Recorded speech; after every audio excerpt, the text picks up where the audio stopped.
In early September 2022, 36-year-old Michael Turner left his home in Laramie, Wyoming, for what he described in a text to his sister as a solo recharge in the high country. Turner was a seasoned backpacker, known among friends for his meticulous preparation and his preference for off-trail routes.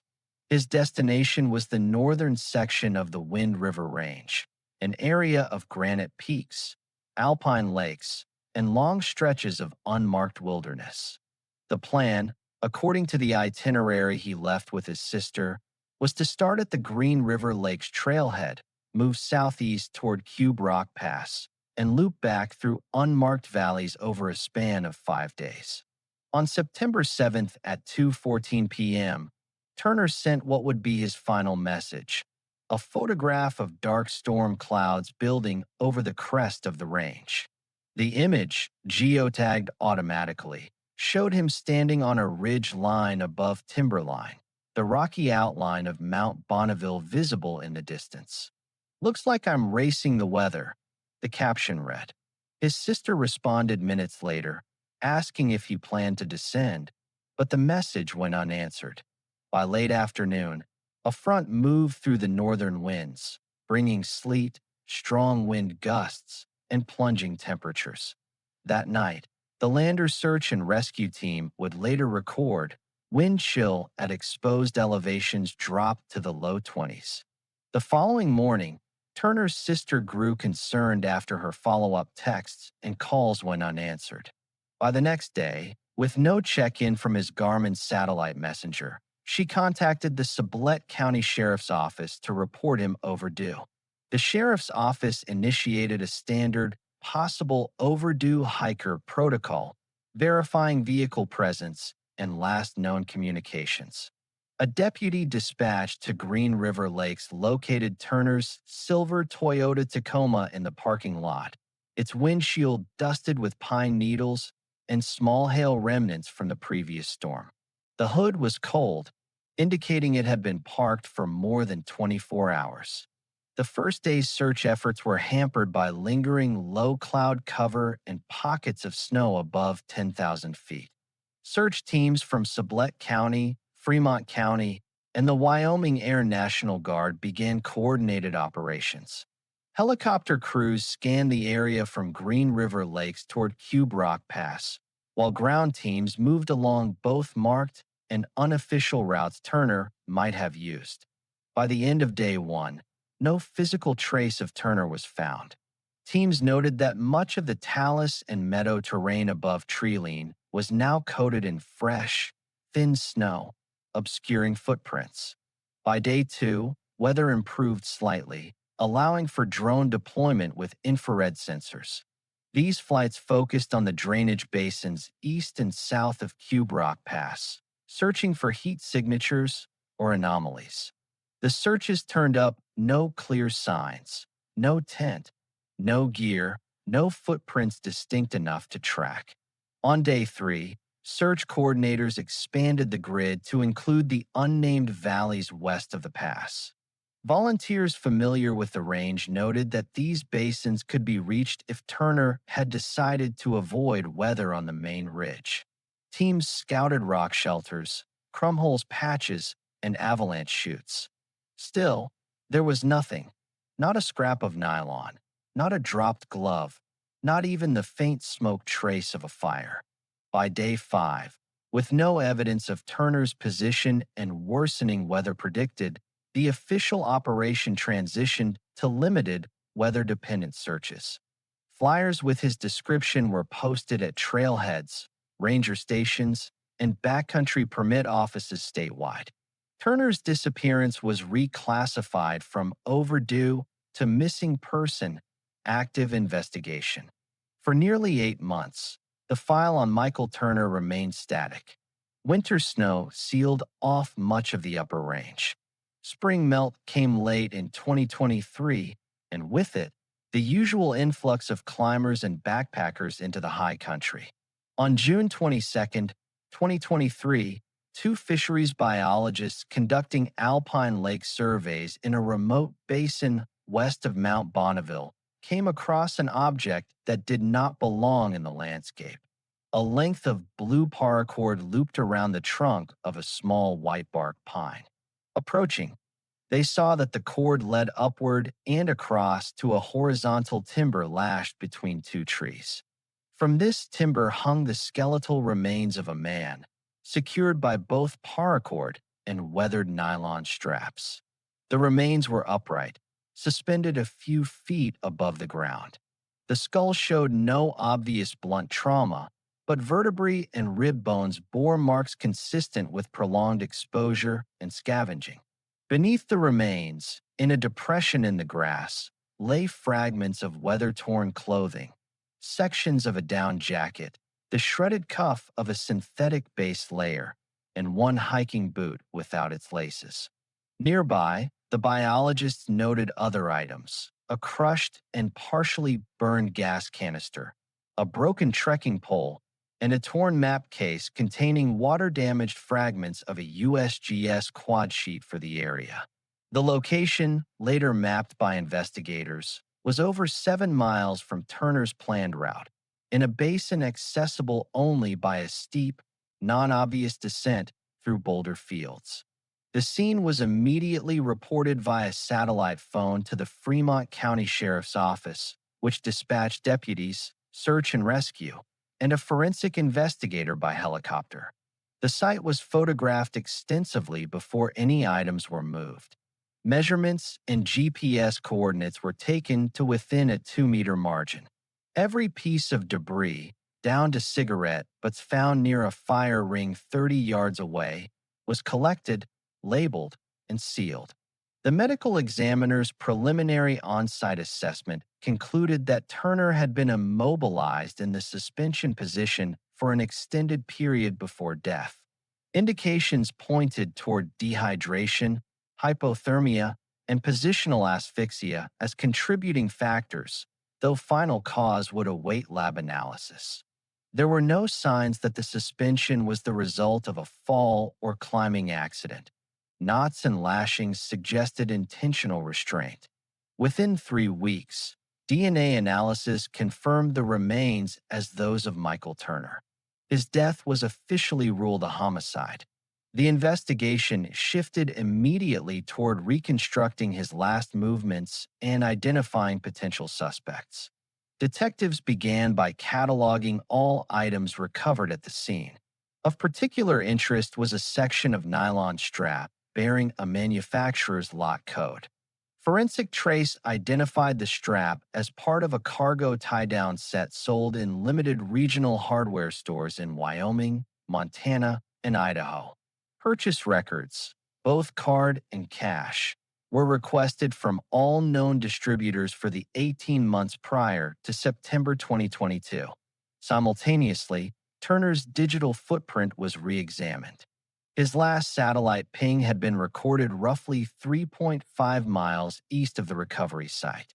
Investigators theorized that he had either been forced to travel over rugged ground to the basin or had been intercepted and led there under false pretenses. On August 14th, a match came back from the purchase record sweep, a cash transaction for the same lot-coded cargo straps at a hardware store in Pinedale, Wyoming, 2 days before Turner began his hike. Security footage from the store showed a tall man, estimated in his late 40s, wearing a faded canvas work jacket and a baseball cap. His face was partially obscured, but he paid in cash and drove away in a dark green Ford F-250 with a tool rack in the bed.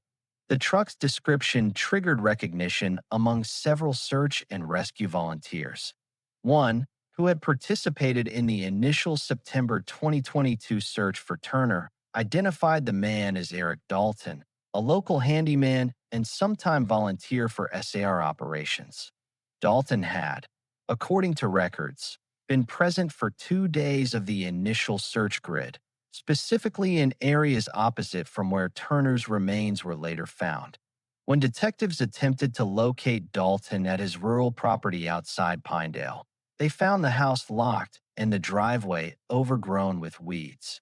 Neighbors reported not seeing him for at least 6 weeks. A warrant was obtained to enter the property. Inside, investigators discovered an assortment of outdoor gear, maps of the Wind River Range marked with hand-drawn X's, and several coils of paracord identical in color and weave to that found at the scene. One map bore an X exactly at the basin where Turner's remains had been recovered. A canvas duffel in the garage contained more cargo straps, still in packaging, from the same lot as those used to suspend Turner. More troubling was a spiral-bound notebook found on a workbench. Inside were brief, cryptic entries, dates, weather notes, and lists of gear. One entry, dated September 8th, 2022, simply read, "Secured. Remote basin. No fire." Another, from the next day, "Holding. Weather turning." Forensic analysis of Dalton's notebook revealed traces of pine resin and soil embedded in the paper fibers. Samples matched vegetation and soil composition from the basin where Turner's body had been recovered. Latent fingerprints on several pages belonged to Dalton. Additional prints, partial and degraded, were recovered from the map with the marked X. These were too incomplete for immediate identification, but were entered into AFIS for comparison. A search of Dalton's digital records revealed minimal online activity. His bank statements showed sporadic purchases of fuel, canned goods, and outdoor supplies at various towns across western Wyoming. Investigators theorized that Dalton spent long periods in the backcountry, possibly living off-grid for weeks at a time.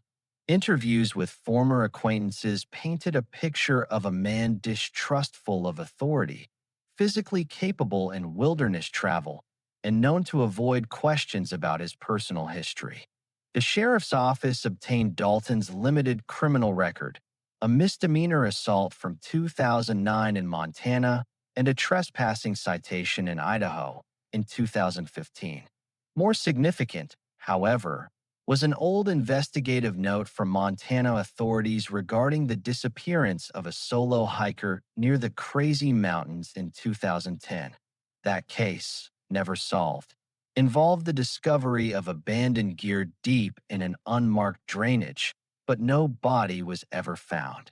Dalton's name appeared in the case file only because he had been staying in the area at the time and was reportedly seen near the trailhead days before the hiker vanished. There was no physical evidence to tie him to that incident, and no charges were filed. By September 2023, the search for Dalton escalated into a coordinated multi-agency effort.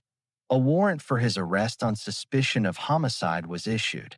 The sheriff's office released his description and the license plate of his truck to the public, urging anyone with sightings to report immediately. Several tips trickled in, some credible, others not. On September 12th, a backpacker reported seeing a man matching Dalton's description at a remote gas station in Du Bois, Wyoming, purchasing fuel and 2 cases of bottled water. Surveillance footage confirmed it was Dalton. He wore a dark hooded sweatshirt and cargo pants, and his hair appeared longer than in previous images. The truck was still the green Ford F-250. Pursuit teams moved to intercept, but Dalton appeared to have anticipated surveillance. 2 days later, the truck was found abandoned on a disused Forest Service road north of Du Bois. Inside were empty food wrappers, a blanket, and a map of the Absaroka Range.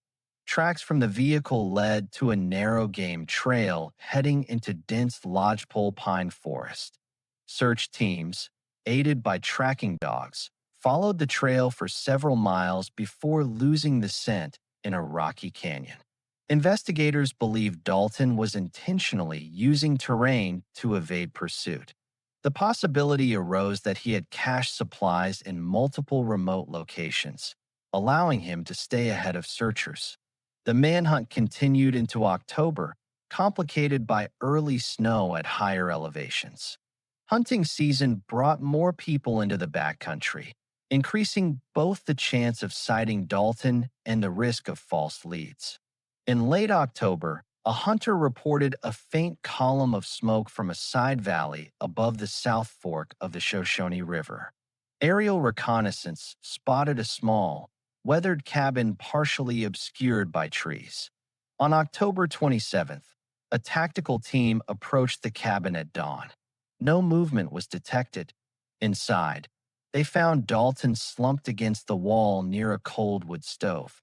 A .357 revolver rested beside his right hand. The coroner later confirmed a single gunshot wound to the head. Based on the state of the body and the absence of decomposition odor outside the cabin, death was estimated at less than 48 hours before discovery.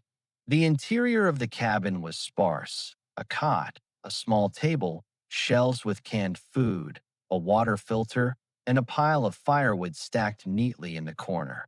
On the table was a single Polaroid photograph, weather faded, showing the same basin where Turner's remains had been found. The angle of the photograph suggested it had been taken from a concealed position within the tree line, aimed at the white bark pine where Turner's body had been suspended.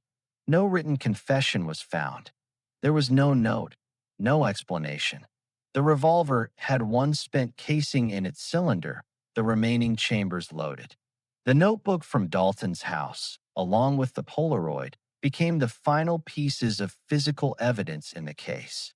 The Fremont County Sheriff's Office closed the homicide file with Dalton listed as the primary suspect.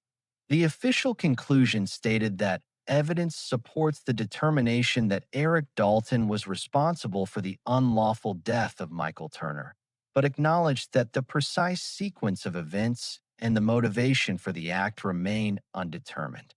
Turner's family received his recovered personal effects: a watch, a pocket knife, and the fragments of his map. In public statements, they expressed both relief that his body had been found and deep frustration that they would never know why he was targeted. Local media covered the case for weeks, with op-eds speculating about Dalton's motives. Some proposed that Turner had encountered Dalton in the backcountry and been perceived as a threat to his isolation.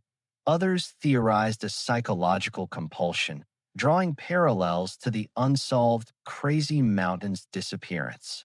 Without Dalton alive to answer, all remained conjecture. By winter, snowfall buried the basin once more, sealing away whatever uncollected traces might still exist. Hikers who passed through in the following summer noted the white bark pine where Turner had been found. The paracord had been removed, but faint scars on the bark marked where it had once been tied. For them, it was a silent landmark, a reminder of an unanswered question. What had truly happened in those final hours between Michael Turner's last photograph of the storm and the moment his life ended in that remote stand of trees? And in the Wind River Range, as in much of the American wilderness, the mountains kept their silence.